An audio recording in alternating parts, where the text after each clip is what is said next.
Mm, Me faltan los demás que no les veo la cara. A ver, salúdenme todos para verles la cara a todos. Son demasiado atractivos para nosotros. Sí, sí, sí, sí,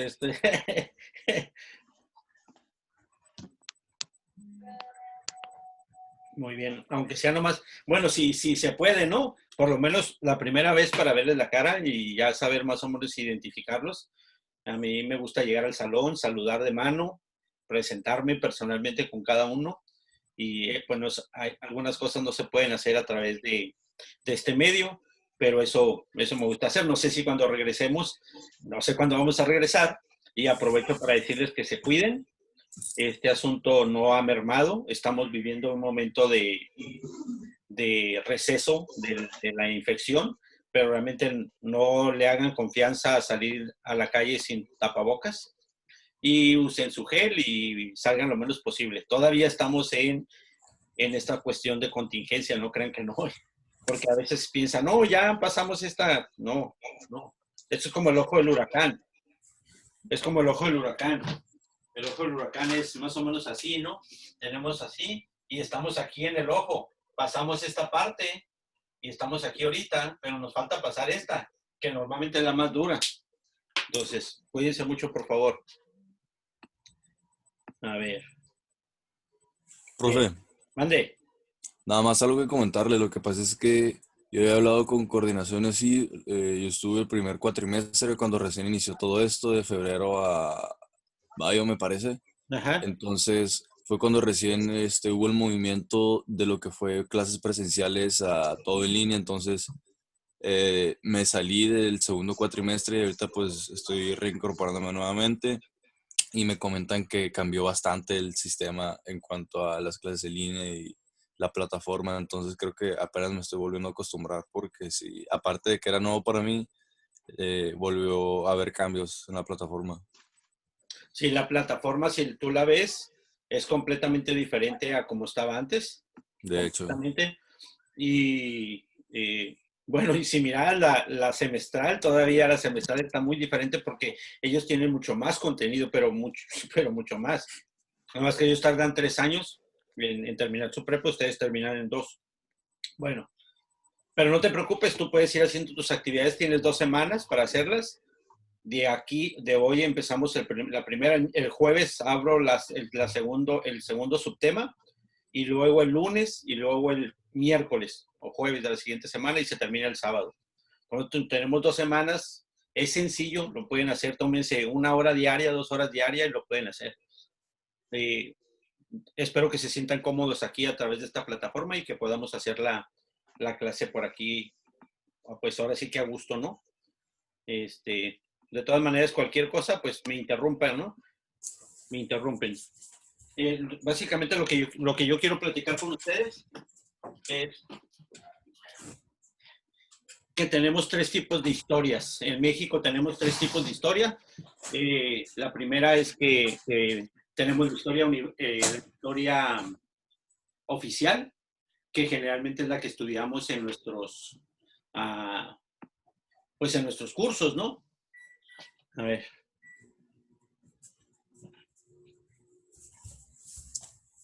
Pero si me escuchas, Itzel, ¿no me escuchan? yo sí, profe. Sí, sí me escuchan, ¿no? Dice, no se escucha, prende tu micrófono porque todos los demás me escuchan.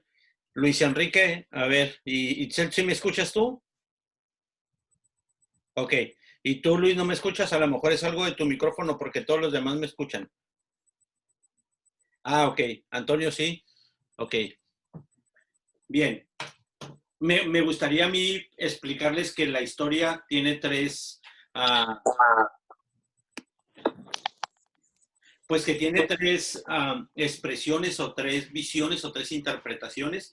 La primera es la historia oficial, que mucho de lo que yo les voy a platicar o que van a estar viendo, pues se cae la historia oficial se cae porque nos han enseñado una parte muy pequeña de la historia y alguna es muy inventada, pero pues al final es lo que el gobierno establece que se tiene que enseñar, entonces lo enseñamos, pero aclaramos que los otros historiadores no oficiales presentan la historia de otra manera. Entonces tenemos esta parte de la historia oficial como primero. Entonces, primero la historia oficial, ¿no? Historia oficial, que es la que normalmente nos enseñan desde primaria hasta secundaria. Ya cuando entras a la prepa, pues nos hacemos un poco más críticos y empezamos a comprender la de otra forma. La otra forma de historia, la segunda, esta es la primera, la segunda forma de historia es la historia de historiadores. Pero los historiadores se dividen en dos. O sea, hay gente que investiga fuera del sistema, fuera de la historia oficial, y empiezan a desarrollar la historia con dos vertientes. Una sería la manera conservadora y la otra sería la manera liberal. Y aunque no lo queramos pensar, hay gente, los conservadores siempre van a pensar de manera estructurada. Ellos van a decir, es que siempre lo hemos hecho así y queremos que siempre sea así. Y los liberales son los que están modificando las cosas. En ciencias sociales creo que platiqué con ustedes de este tema. Los conservadores son los que nunca van a aceptar el aborto, nunca van a aceptar la legalización del cannabis o la legalización de matrimonios igualitarios, mientras que los liberales pues querrán siempre estar haciendo cambios. Entonces, normalmente nos dividimos en partidos políticos. Por ejemplo, el PAN es un partido conservador. Ahorita lo que está pasando con Frena son estas dos ideas. Saben de cuando les hablo de Frena de qué estoy hablando, ¿verdad? No, sí. Frena es el movimiento, se llama Frente Anti-AMLO, pues. Y lo que se trata de hacer es que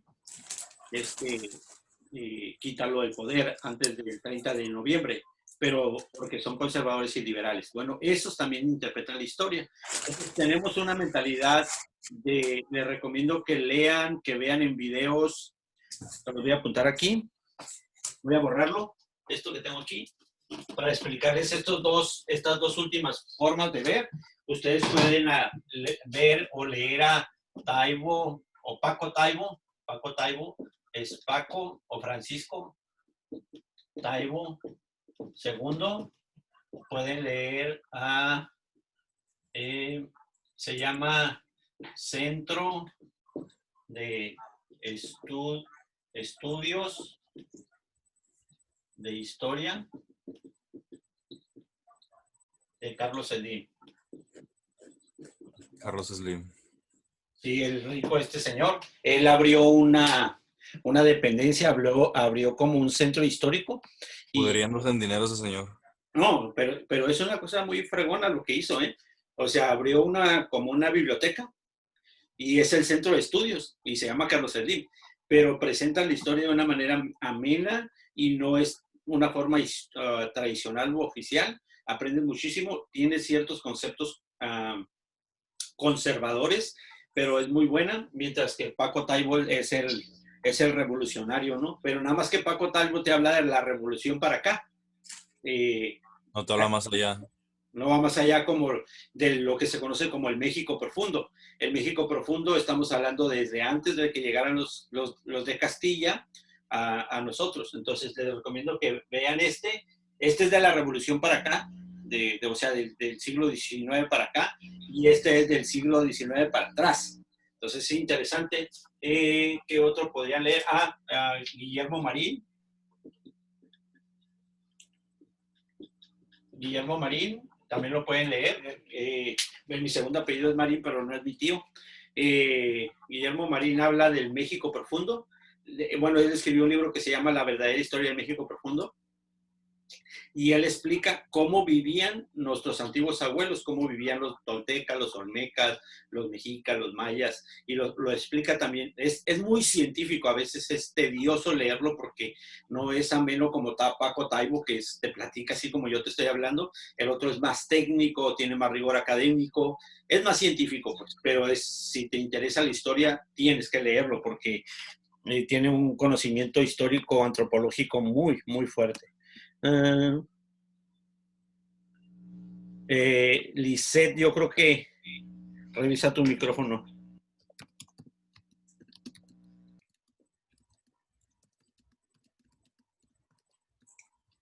A ver. Luis.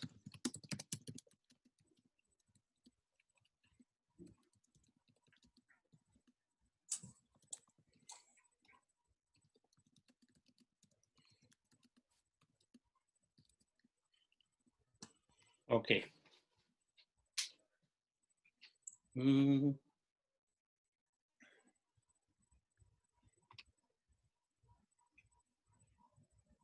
¿Quién sabe qué pasa aquí? Bueno, quién sabe por qué ellos no me escuchan ni me ven. Tenemos a... Y tengo una argentina que me gustaría recomendarles que se llama Diana Uribe.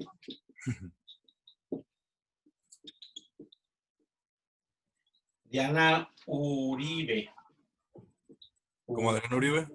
Uribe. Diana Uribe. Uribe, sí, ¿verdad? Ya lo escribí.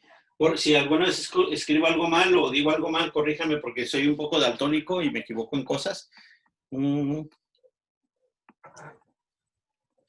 Lisette, a ver si ahora sí ya me escuchas o me ves. Ok.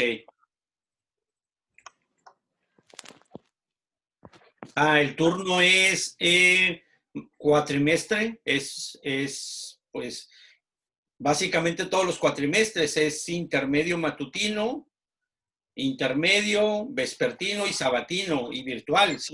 Tengo cinco modalidades aquí. Los únicos que no deben de estar aquí o que pueden estar, no los vamos a prohibir, son los semestrales. O sea, todos los que van a estudiar por 3 años tienen un programa diferente. Ustedes entran aquí por cuatrimestres. Entonces entran matutino, intermedio, sabatino, vespertino, intermedio y virtual. Todos esos deben de estar aquí ahorita. Yo sé que puede haber un poco de confusión, pero esta es la idea. A ver si me expliqué, Itzel. Sí, Nicolai. A las 10 es, bueno. Bueno, son las 9, no creo que sea la de las 10. ¿Mande? Son No, las 9, no creo que a sea las 10, una diferencia. a las Otro 10 no. empieza la clase de ciencias sociales. No, yo creo que hay ahí una confusión pequeña. Tal vez yo, Ay, no, chaval. pero no tengo la confusión. Déjenme continuar porque si no, se nos va el tiempo. Entonces yo les recomiendo que lean a Paco Taibo II, que es un historiador mexicano. Bueno, también él es argentino, igual que Diana Uribe, nada más que Diana Uribe te presenta la historia de una manera muy amena. Ella sí es muy, muy amena, les recomiendo, la verdad es muy entretenida la charla con ella. Guillermo Marín, como les digo, él sí tiene su rigor académico muy fuerte, muy serio. Pero estudia al México profundo y entendamos, el México profundo es antes de la colonia, antes de la conquista. Todos hablan de eso, pero Paco Taibo habla más de la Revolución Mexicana del siglo XIX. Pues. Y el Centro de Estudios de Carlos Slim, que también me parece muy interesante los personajes que presentan ahí y los que hablan ahí. Entonces, les recomiendo estos escritores o a estos expositores. Todos están en YouTube. Es muy sencillo. Pueden ver el tema que estamos tratando de la semana o el tema del día y van a los videos de YouTube y vean un video o dos. Y les digo, yo tengo que respetar la historia oficial. La escuela tiene que respetar la historia oficial. Pero la polisémica de la historia, o sea, las muchas interpretaciones que tiene la historia, es que pues se tiene que decidir por una. Entonces, oficialmente se decide por una historia, pero hay muchas. Vamos a poner un ejemplo. Vamos a suponer que en tu casa son 3. Entonces, tienen los mismos padres, la misma madre, viven en la misma casa, comen lo mismo, etc. Pero cada uno de los 3 interpreta la historia de diferente manera. Entonces, esto se conoce como la interpretación polisémica de la historia.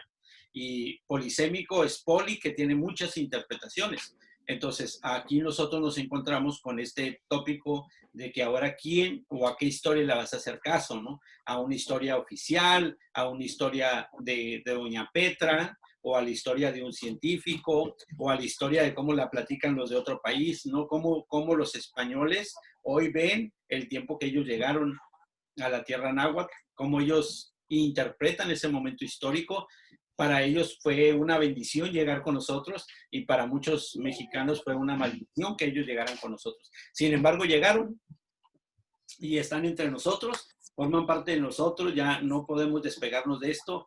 A principios del siglo XX vuelve a llegar otro grupo de personas de Francia, perseguidas por Franco, y que modifican el patrón de educación que tenemos en México. Entonces, realmente constantemente estamos recibiendo migrantes, hemos recibido migrantes últimamente de Centroamérica, de Haití, antes recibimos de Japón, de China, todavía antes recibimos de Rusia. Entonces los migrantes cambian la historia de un país. Entonces, pues es importante estar al tanto de por qué migra la gente, porque es modifica nuestra historia, parte de la modificación de nuestra historia. Bueno, esto es lo primero que quería aclararles. Si ustedes tienen alguna duda cómo los voy a calificar para no tenerlo que repetir, pueden ver el video que está antes de en donde les explico cómo los vamos a evaluar, los horarios de los videos, etcétera. Ahí están. ¿Ok? Entonces voy a explicarles otra cosa antes de irnos.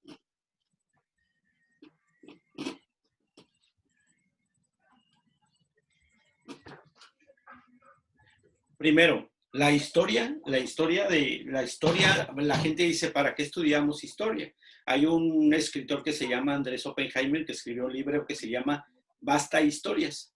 Y él dice que si los mexicanos dejáramos de celebrar tanta historia, hace una crítica a la historia, que si dejamos de ver la historia con tanta, pues que cada año te la enseñan, ¿no? Desde tercero de primaria hasta la universidad te van a enseñar historia, y te van a enseñar historia de México, historia general, o la historia de la carrera que tú estás estudiando, ¿no? Entonces, si estamos haciendo eso, nos vamos a convertir, un día dice él, en personas del pasado y hacer una crítica. Sin embargo, yo quisiera presentarles aquí una idea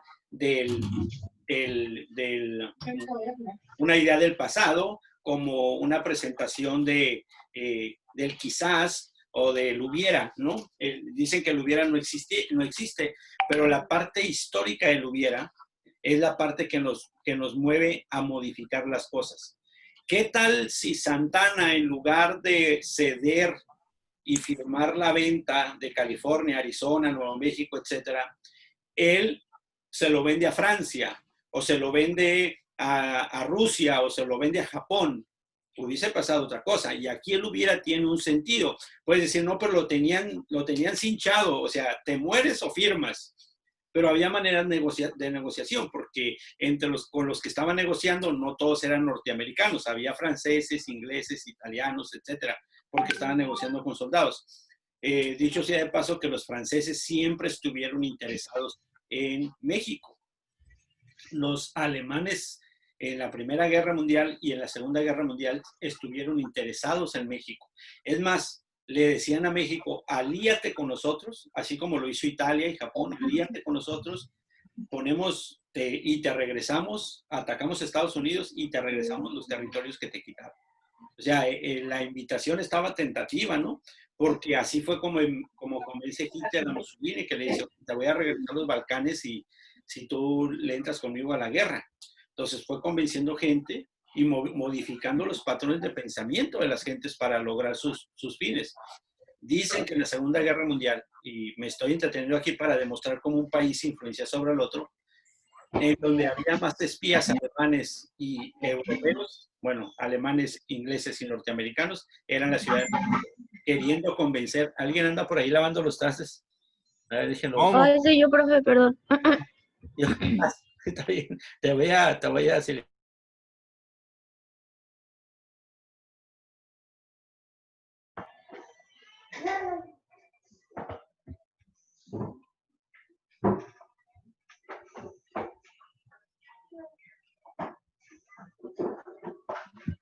Profe, se silenció usted.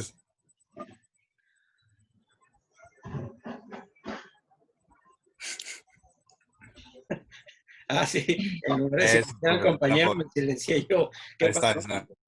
Ya está, gracias. Raza. Se nota que soy nuevo, ¿verdad? Hasta parezco nuevo. Bueno, no se preocupe, profe, andamos iguales. No, yo estoy despierto desde las 6 de la mañana. Bueno, Entonces, la historia se modifica por las personas que llegan a una parte. Entonces, esta parte del hubiera, cuando tú terminas una relación de amor, una relación de pareja, entonces es muy sencillo que la próxima relación de pareja que tú tengas, pues tenga que ser diferente, ¿no? Ahí el hubiera tiene un sentido. Filosóficamente hablando, tiene un sentido. Filosóficamente tiene un sentido. ¿Por qué? Porque ya tienes una experiencia de vida y entonces ya puedes modificar tu siguiente relación o tu siguiente forma de vivir. Entonces, este es el sentido del hubiera filosóficamente hablando, ¿no? De que sí existe tal cosa o sí puede servirte en el futuro para operar en algo, para servir en algo. Entonces, la parte histórica nos sirve para no repetir la historia, la parte histórica nos sirve para modificar el futuro, la parte histórica nos sirve para crear nuevas cosas o repetir las cosas si son necesarias o modificar un poquito la historia en el futuro para que las cosas se produzcan de otra manera. En fin, digamos que la historia es un sentido crítico de la vida para un país, para una nación, para el mundo, para un ser humano. Entonces, la historia siempre tendrá que ser vista como un sentido crítico. En 1810, 1910 y 2010. Aquí tuvimos la independencia de México, aquí tenemos la Revolución Mexicana y aquí no tenemos nada. Pero aquí hay un movimiento político. La gente decía, en el 2010 vamos a tener una guerra. Va a haber guerra porque en México cada 100 años hay guerras. Fíjense bien cómo es la mente de las personas, ¿no? Y hasta deseaban algunos guerras. En 1810 nos independizamos de los españoles. En 1810, en 1910 nos liberamos del porfiriato, o sea, de la dictadura de Porfirio Díaz. Pero en el 2010 no. Entonces la gente decía, ¿pero por qué no? Tiene que haber guerra, porque si no hay guerra, entonces no se está cumpliendo el propósito de la historia. Primero, las condiciones ambientales, las condiciones políticas, sociales, económicas, en este momento son muy diferentes a este. Y este también muy diferente. Por ejemplo, aquí no hay partidos políticos. En 1810 no hay partidos políticos. Aquí, en 1910, apenas si empezamos con los partidos políticos. Que el partido político más importante era el de Madero. Entonces, eran el no reeleccionista, o sea, no los queremos reelegir. Entonces, teníamos una diferencia y ¿qué hacíamos? Nos dábamos en la madrina, nos vamos a agarrar a balazos porque no estamos de acuerdo. Y aquí ya la gente se empieza un poco más racional y sí se mataban todavía, pero un poquito menos. Entonces aquí ya estamos llegando, allá tenemos una Cámara de Diputados, una Cámara de Senadores, partidos políticos, una estructura de reelección, una estructura del INE, o sea, ya tenemos cierta estructura nacional que ya somos más pensantes y decimos, bueno, vamos a sentarnos a dialogar. A lo mejor te tengo que pasar una feria, pero ya no te tengo que matar. No sé, es otro momento histórico. Entonces, no podemos decir que porque hubo guerra en 1810 y en 1910, en el 2010 tiene que haber una guerra. No, porque ya nuestra estructura social ya cambió, porque aprendimos de la historia. ¿Qué se ganó aquí? Lo que se ganó aquí fue liberarnos de España. Lo que se liberó aquí fue liberarnos de una dictadura. Sin embargo, y creo que se los dije en historia, digo, en ciencias sociales, a ver, rápido. Sin embargo, antes de la colonia, teníamos un emperador. Y en el caso nuestro, pues el último fue Cuauhtémoc, que el anterior fue Moctezuma cuando llegaron los de Castilla. ¿Ok? Después, en la colonia, tenemos un virrey.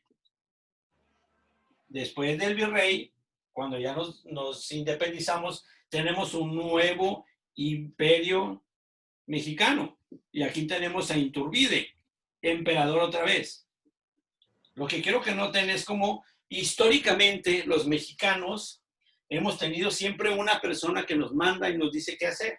De este emperador tenemos a Santana, un dictador. A López de Santana. ¿Ok? De Santana tenemos a Porfirio Díaz, que también es un dictador. Y de esta liberación de Porfirio Díaz, como 12 años, 18 años después, tenemos al PRI, que también es una dictadura perfecta. Entonces siempre los mexicanos hemos estado acostumbrados a que alguien nos esté mandando. Y esto lo aprendemos en la religión. Imagínense que yo estoy aquí nada más y aquí se va a hacer lo que yo digo porque soy el profe. Ustedes tienen que interactuar, no interactuar mucho, pero pudiesen interactuar, dar su opinión, maestro se equivoca aquí, mire, yo leí esto acá, yo entiendo esto, yo sé esto. Entonces, todo eso, pues, enriquece el conocimiento, coadyuva que haya un crecimiento académico, pero cuando yo digo, aquí yo soy el maestro, ustedes se van a callar, nadie va a hablar, y lo que yo digo es lo que se va a hacer, o lo que yo digo es lo único que existe. Obviamente hay una disciplina y hay un orden jerárquico, pero no por eso somos emperadores. Mírenlo, dictador, dictador, emperador, emperador, rey y dictadura aquí. Entonces, ahora que estamos entrando, ahora que estamos cambiando el régimen, no estoy seguro que el régimen vaya a cambiar hacia si vas a tener más o menos voz, porque históricamente nunca hemos tenido este cambio tan civilizado, digamos, ¿no? De que nos hemos matado siempre. Entre este y este se mataron, entre este y este se mataron, entre este y este se mataron, entre este y este se mataron. Aquí, entre este y este se mataron. Entonces, tú dices, bueno, todo lo vamos a hacer a través de las armas. Entonces, hemos aprendido los mexicanos que a través de las armas no vamos a llegar muy lejos. Y eso es lo que ha pasado en las últimas elecciones. Negociamos, llegamos a diálogos, a conversaciones, nos hacemos más civilizados. Entonces, no tenemos por qué tirarnos bala si sabemos hablar. O como dijo el Cholo, ¿no? Dijo, ¿y para qué platicamos si nos podemos agarrar a madrazos, ¿no? O a balazos. Hey. ¿No? Sí, luego, ¿no? Pero en realidad lo que estamos haciendo es no desarrollar nuestro sentido histórico civilizado. O como dijo el presidente, profe. ¿Mande? Como dijo nuestro presidente de México, el que dice AMLO, abrazos, no balazos. Sí, no, también dice, yo les puedo decir como maestro que librazos y no balazos. Oiga, profe. Mande. Pero a través de la historia moderna también nos hemos dado cuenta de que se suscitan muchos casos como estos. Y usted hacía mención que en el 2010 no hubo guerra, pero existió la guerra del gobierno contra los cárteles mexicanos, lo cual parte a ser lo mismo. Y no recuerdo el año cuando se acabó con la vida de Colosio, pues fue prácticamente lo mismo, una dictadura contra un socialista. Y eso fue Salinas. Salinas de Gortari. No tengo pruebas, pero tampoco dudas. Oye, no fue sencillo. Entonces, a través de la historia moderna, pues nos seguimos dando cuenta que, como usted bien lo menciona, pues está como en el gen del mexicano, de resolver las cosas de esta manera. No, E incluso a nivel internacional nos reconocen como personas conflictistas, personas que preferimos los balazos y no los abrazos. Sí, de hecho sí. Lo que platicabas de Felipe Calderón, esa es una guerra interna respecto a un poder que ahora ya se sabe por todo lo que se ha escrito. Pueden leer a Maribel Hernández, les recomiendo. Profe. Anabel, ¿no? Anabel Hernández. Sí, Anabel Hernández, sí, gracias. Es como te profe, puedo decir más o menos como que un ejemplo, por ejemplo, depende más bien también de la zona en la que vivimos. Por ejemplo, podemos darnos cuenta de, a ver, nosotros vivimos en México, como es como un estado, estamos como que en un clima tipo, o sea, tenemos como que bienes que van moldeando nuestra forma de ser. Por ejemplo, allá en Rusia, ¿no? Hace frío y hace más como que la hace a la gente un poco más organizada, la hace más, un poco más, pues sí, les da como que como que va moldeando el carácter dependiendo de la zona donde vivimos. Por ejemplo, aquí en México tenemos de todo y pues por ese hecho de tener ese tipo de bienes, llegamos a ser como... ¿Cómo podría explicarlo?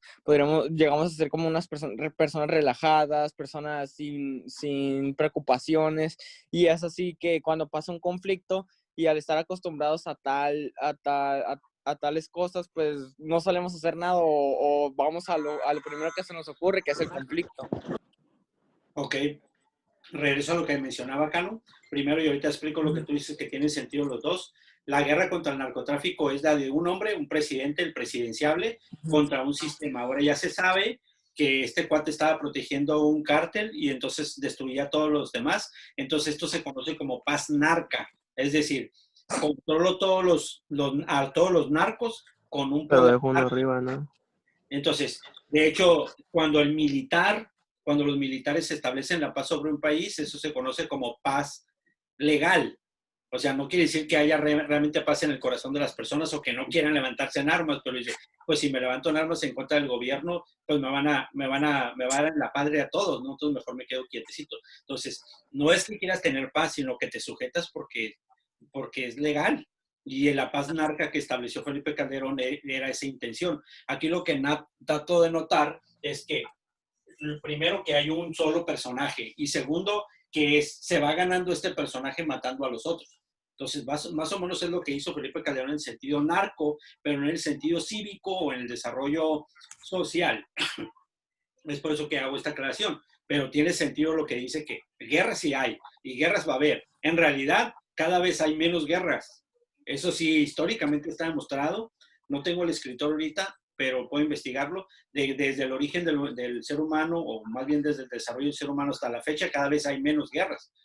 Y cada vez hay más civilidad. Comprendemos más el no pelearnos, a matarnos, pues. Pero todavía ha habido momentos de oscilación como las dos guerras, la Primera y Segunda Guerra Mundial, que tienen unos arrebatos muy fuertes, pero en general sí hay guerras, pero comparándonos con, no sé, con los 50,000 personas que éramos en el origen del universo o del origen del ser humano a los 8,000 millones, o sea, el 800 a la décima, pues digo que somos muchísimas gentes, entonces hay muy poca guerra comparándolo con la población.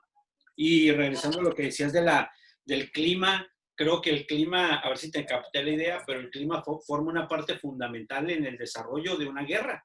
Los países, los estados que han entrado en la guerra en México son los estados más calientes. Es Guerrero, Veracruz, Sonora y Chihuahua. O sea, los que han comenzado los golpes de estado o la fuerza, o en el centro del país, que es Guerrero generalmente, o Veracruz, esos dos, y en el norte, pues donde hace calor más en Chihuahua y Sonora. Entonces, los climas siempre desarrollan también perjudican pues nuestro estado de ánimo, ¿no? Entonces, es interesante que puedan ver la historia de esta forma.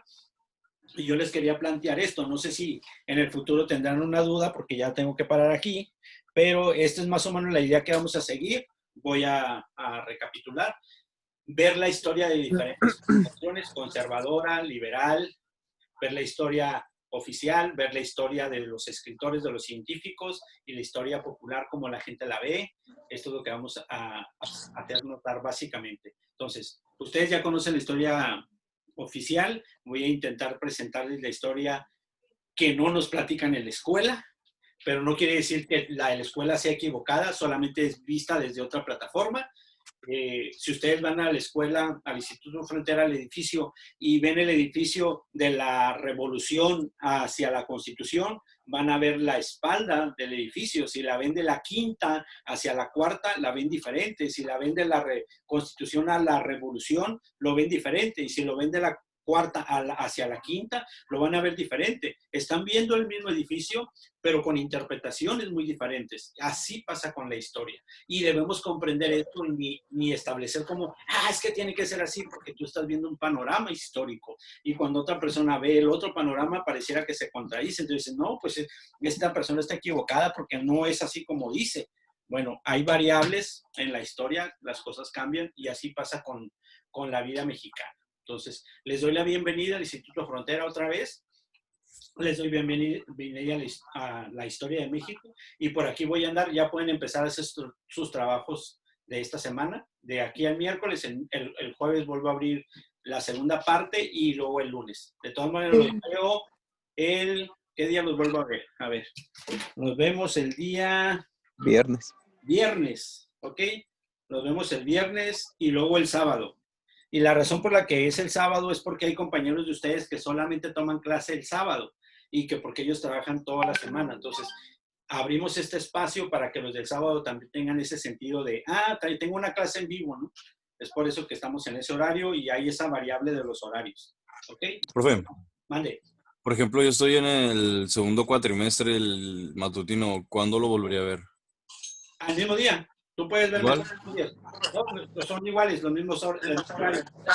El que está en el cronograma yo los voy a ver 3 días por semana. Lunes, viernes y sábado. Y la siguiente semana, lunes, viernes y sábado. Pero puedes tomar todas las clases, no hay problema. Todas son Profe, entonces las clases del sábado son opcionales. No, se supone que es para que tú entres igualita, en vivo.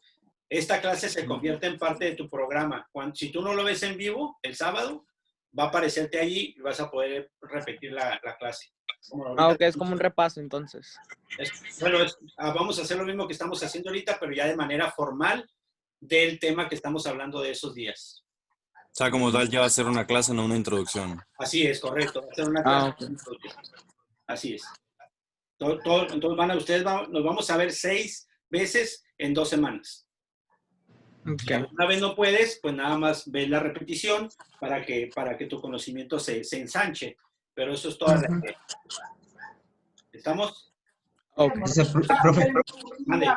profe, el entregable usted nos va a decir cuándo lo Sí. vamos a hacer, ¿verdad? Ok, parece que el entregable va a ser la última semana. Ah, ok. Te lo explico yo, porque estamos ahí institucionalmente hablando de hacerles la carga menos difícil. Entonces, va a haber un entregable. Lo que sí les voy a encargar las próximas semanas es que va a haber un foro. El día lunes voy a abrir un foro para que ustedes empiecen y me expongan lo que van entendiendo e interpretando de la historia. Eso voy a abrirle el sábado, perdón, después de la clase. Pero el entregable va a ser al final. Es casi como parte de tu trabajo final. Ok. ¿Estamos? ¿Qué entregable? ¿Mande? No, el entregable todavía no está, no te preocupes, que va a estar en la última sesión. Eso va a ser un resumen de tu conocimiento histórico de lo que platicamos. Ah, ok. Gracias, profe. Todavía falta mucho para eso. ¿Hasta más o menos cuándo va a ser, dice? Yo creo que debe ser el miércoles de la próxima semana. Ok. Cuando ya se los deje para que ustedes me lo entreguen el sábado. ¿Estamos? Entonces, pues muchas gracias. Estamos en No, contacto. profe, muchas gracias. Bye, profe, gracias. Hasta luego. Cuídese. Igual. Provecho los que Bye. vienen. Ya.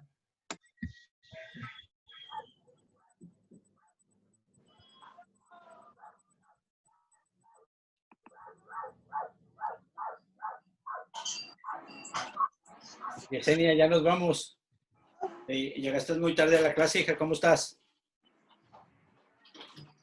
Profe, aquí no hay como que recorrido de lista, ¿verdad? No hay Lo que lista, pasa es que ya le tomé foto aquí a la imagen. Por eso le digo a Yesenia que me llegó tarde. Hay alguien más que me llegó tarde por aquí. Pero okay. les encargo que estemos por aquí temprano a las 9 de la mañana el día lunes próximo. Nos vamos a ver también el jueves a las 8 de la mañana y el sábado a las 10. Si alguno no puede el sábado porque trabaja o algo así, lo puede ver en repetición. Pero eso es también para que sus compañeros del día sábado tengan un tiempo para tomar una clase en vivo. Okay. Muchas gracias. Okay. Estamos en contacto. Mande. Gracias, cuídese, profe. Ándale, gracias. Hasta luego. Profe, yo tengo una pregunta. Sí, adelante, hija. ¿Es a las 9 de la mañana Esta clase, todos sí. los videos? Bueno, la clase de Historia de México es a las 9 de la mañana. No has visto el cronograma, ¿verdad?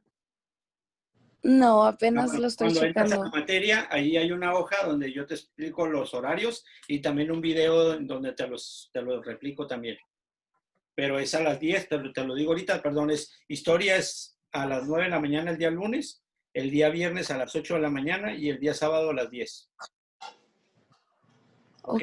Pero puedes descargar el documento como que está ahí y lo puedes ver con claridad. Ya te explico cómo te voy a evaluar, qué actividades son y qué significan y por qué te voy a evaluar, etcétera. Están en un cronograma, el primer documento de la plataforma, de tu materia. Cualquier cosa, pues comunícate conmigo a través de la plataforma y estoy para servirte. Ok, muchas gracias. No, al contrario. ¿Alguna pregunta, alguna duda? Vale, si no, para irme con sus compañeros. Ok, pues muchas gracias.